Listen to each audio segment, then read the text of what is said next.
Good morning, students. We are going to study about science of class 8. Students, हम लोग previous से videos में हम लोग माइक्रो ऑर्गेनिज्म के बारे में डिस्कस कर रहे थे और हम लोग अब ये देखना है स्टूडेंट्स कि माइक्रो ऑर्गेनिज्म जो है so that micro organism live everywhere. अब माइक्रो ऑर्गेनिज्म जो होते हैं स्टूडेंट्स हर जगह मौजूद होता है, हर जगह। तो उसे किस तरह से शो करना है, किस तरह से हम लोग को पता करना है, तो उसी के लिए आपका ये प्रैक्टिकल टास्क लेकर के आया हूँ। और इसमें हम लोगों को सबसे पहले रिक्वायरमेंट जो होगी, हम लोग को चेक करना है कि माइक्रो ऑर्गेनिज्म है या नहीं। तो सबसे पहले हम लोग को रिक्वायरमेंट एक बीकर लेना है, फिर एक ड्रॉपर रखना है, आपको माइक्रोस्कोप भी हम लोगों को के पास होना चाहिए। तो उसके बाद क्या करते हैं हम लोग student, collected some soil in beaker and add water to it। कुछ अब बीकर में आपको कुछ अमाउंट में सॉइल क्या रख देना है और कुछ वाटर ऐड कर देना है students. After the soil particles have settled down, observe some water from the beakers in dropper and observe the dropper of water under a microscope. क्या करना है, ये जो सॉइल पार्टिकल्स के जो धीरे धीरे क्या होता है स्टूडेंट सेटल डाउन होने लगता है। उसके बाद क्या होता है स्टूडेंट्स, बीकर से जो आपका ये वाटर क्या होने लगता है, ऑब्जर्व होने लगता है। ये जो आपका वाटर सॉइल पार्टिकल्स जो है वो क्या कर लेता है, बीकर से जो वाटर को क्या करने लगता है, ऑब्जर्व कर लेता है इन ड्रॉपर से में हम लोगों को जो बीकर्स से जो वाटर क्या हो रहा है, ऑब्जर्व हो रहा है। और ड्रॉपर एंड इसके अंदर हम लोग क्या कर रहे हैं, ड्रॉपर से वाटर मतलब डाल रहे हैं ना। तो उसके बाद and observe the drop of, पता करना है कि वाटर का जो ड्रॉप है वो उसको ऑब्जर्व करना है कि माइक्रोस्कोप के ज़रिए हम लोगों को देखना है, ऑब्जर्व करना है ड्रॉप का, वाटर के ड्रॉप का, उसकी वाटर की जो पार्टिकल्स है उसकी जो बूंद है उसे ऑब्जर्व करना है। तो क्या होता है student, we can see single celled organism moving around in water. तो हम लोगों को ये पता चलता है, दिखता है कि वाटर में जो उसके around organism, single cell organism क्या हो रहा है, मूव कर रहा है वाटर में, है ना। तो single cell organism moving around in water, water में सिंगल सेल ऑर्गेनिज्म क्या हो रहा है, मूव हो रहा है। तो इससे ये पता चल रहा है स्टूडेंट कि वाटर में भी आपका ऑर्गेनिज्म मौजूद होता है, हर जगह मौजूद होता है स्टूडेंट्स। और एक और तरीके से हम लोग ऑब्जर्व कर सकते हैं, observing micro organism in water from water bodies. अब हम लोग वाटर बॉडी से वाटर में चेक करेंगे कि पता करेंगे और माइक्रो ऑर्गेनिज्म होता है या नहीं।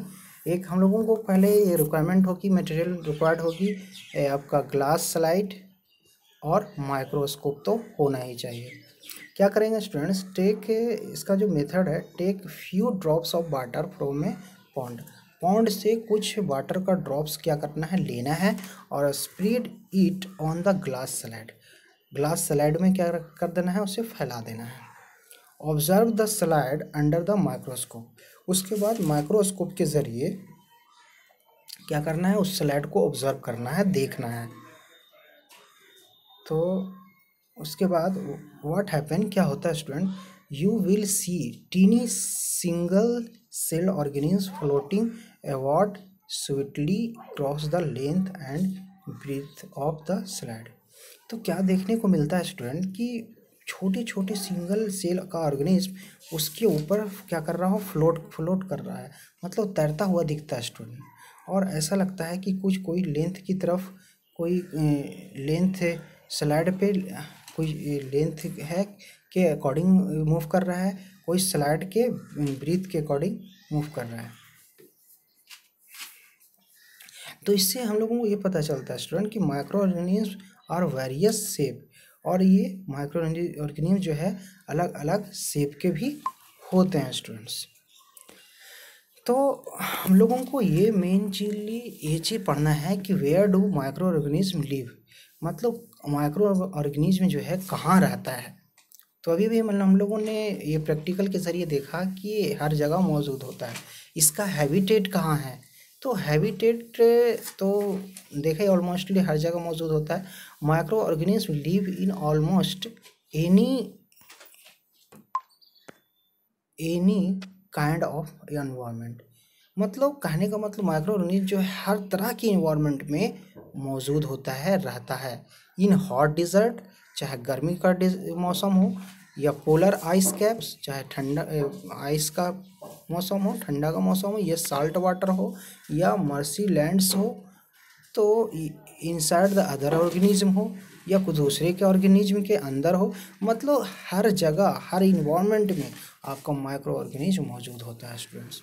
सम microorganism grow on other organism. कुछ ऑर्गेनिज्म जो होता है स्टूडेंट्स जो दूसरे ऑर्गेनिज्म पर ग्रो करता है, और वाइल सम एग्जिस्ट फ्रीली, और बिल्कुल जबकि वो बिल्कुल फ्रीली एग्जिस्ट कर रहता है, फ्रीली एग्जिस्ट रहता है, फिर भी वो दूसरे को ऊपर क्या करता है, ग्रो करता है। Amoeba can live alone while fungi and bacteria live in colonies.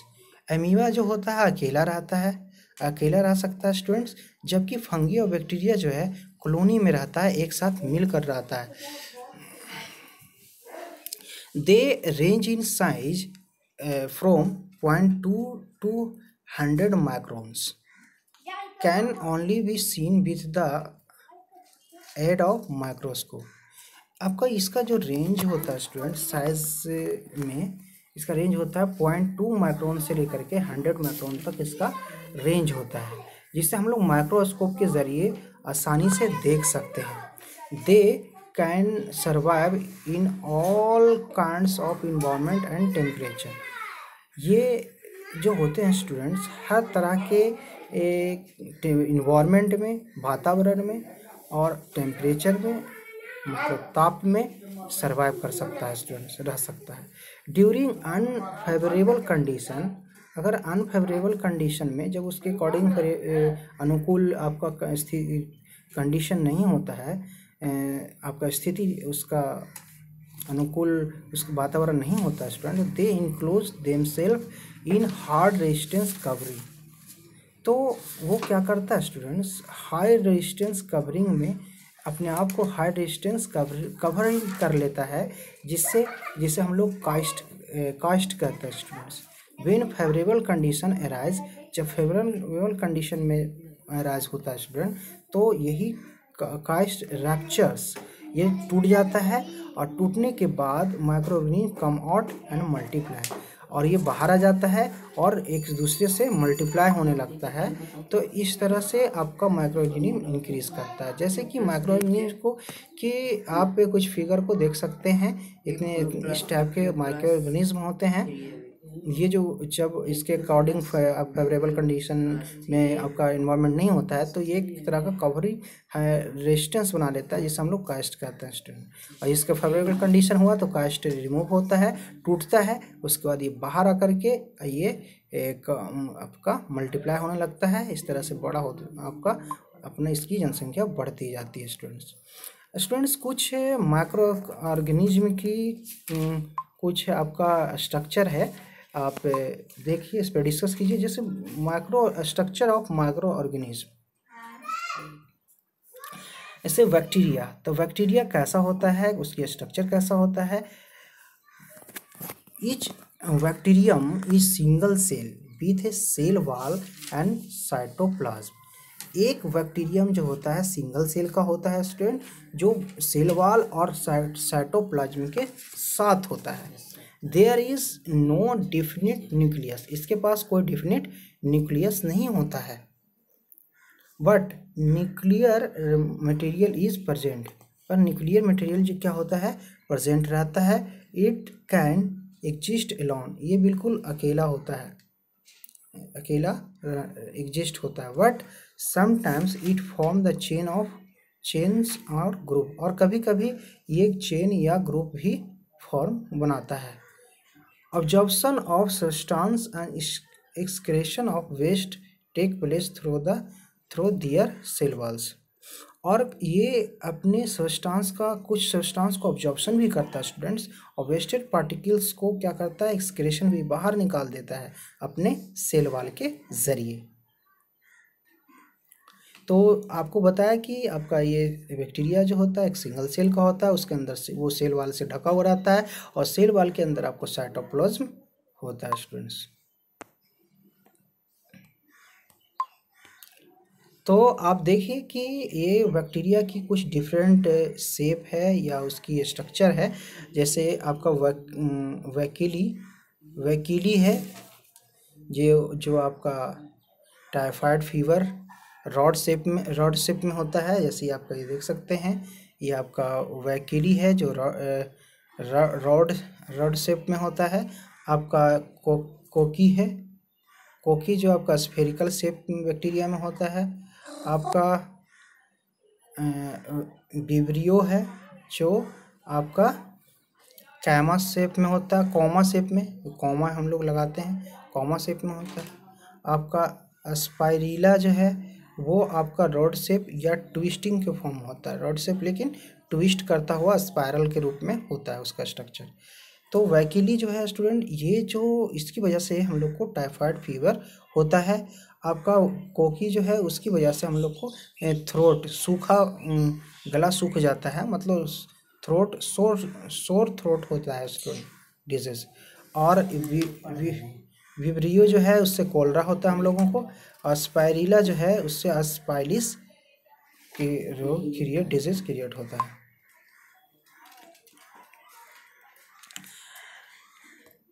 ठीक है स्टूडेंट्स, आज के लिए इतना ही है। फिर हम लोग कल नेक्स्ट वीडियोस में पढ़ेंगे वायरस के बारे में, उसके स्ट्रक्चर की बात करेंगे, और उसके बाद फंगी के बारे में डिस्कस करेंगे। ये सब के बारे में हम लोग नेक्स्ट वीडियोस में देखते हैं। ठीक है, थैंक यू।